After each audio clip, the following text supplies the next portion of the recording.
Hello friends.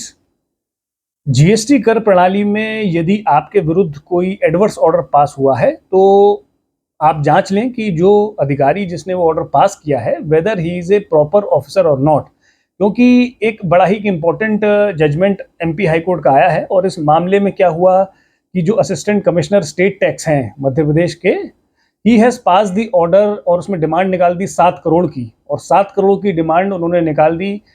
और कारोबारी को जब ये मालूम पड़ा कि that this officer is not the proper officer, जो वो केस था वो उसके ज्यूरिसडिक्शन का नहीं था, तो in that case he directly went to the high court of Madhya Pradesh. और वहाँ पे उन्होंने बोला कि the order has been pass by officer जिनके पास कोई अधिकार नहीं है, कोई ज्यूरिसडिक्शन नहीं है टू पास दैट ऑर्डर। तो ये एक इम्पॉर्टेंट बड़ा ही एक जजमेंट आया है। और मैं आपको बता दूं, under the GST regime, whether it is a central GST officers or the state GST officers, दोनों ही ऑफिसर्स की, हर ऑफिसर की एक मॉनेटरी लिमिट है and he can pass the orders only with in, कि वो जो कारोबारी है वो उस मॉनेटरी लिमिट के अंदर फिट होता हो। जैसे इस पर्टिकुलर केस में जो असिस्टेंट कमिश्नर की लिमिट है मध्य प्रदेश में, that is up to 20 crore of turnover, लेकिन जो कारोबारी थे उनका टर्नओवर उससे बहुत ज़्यादा था। तो even then the assistant commissioner has pass the order और 7 करोड़ की डिमांड निकाल दी। तो इस पर्टिकुलर केस में हाई कोर्ट ने उस ऑर्डर को क्वेश किया है and the judgment is given in favour of the appellant. और ये केस है Subhash Chandra Narendra Kumar Nahar and date of order is 22 April 2026। और इस रिट पिटीशन है 2510 ऑफ 2026। और इस पर्टिकुलर केस में जैसा कि मैंने आपको बताया कि 7 करोड़ से ज़्यादा का डिमांड ऑर्डर पास किया गया 30 दिसंबर 2025 को। और जो अपीलांट है, instead of going into the first appeal, he directly went into the writ petition.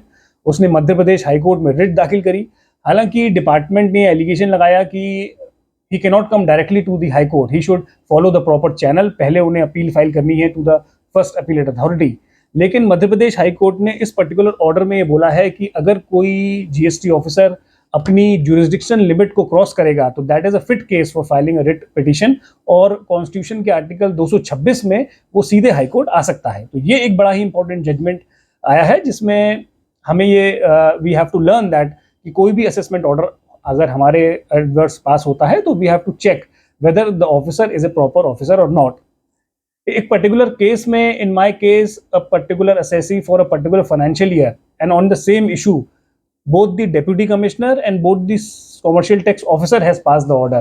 जबकि मैं आपको बता दूं, अंडर द यूपी अगर कोई ट्रेडर है तो सीटीओ जो है he can pass the orders जहां पे असेसी का टर्नओवर है अप टू 75 lakhs, एसी की लिमिट है 75 to 2.5 करोड़ और डीसी की लिमिट है मोर देन 2.5 करोड़ अगर किसी का टैक्सेबल टर्नओवर होता है। तो इन दैट केस अब आप मुझे बताइए कि क्या इस पर्टिकुलर स्लैब या इस पर्टिकुलर जुरिस्डिक्शन होने के बावजूद whether two officers can pass the order for the same financial year and for the same assessee. मुझे कमेंट सेक्शन में करके लिख के बताइए। Thank you and have a nice day.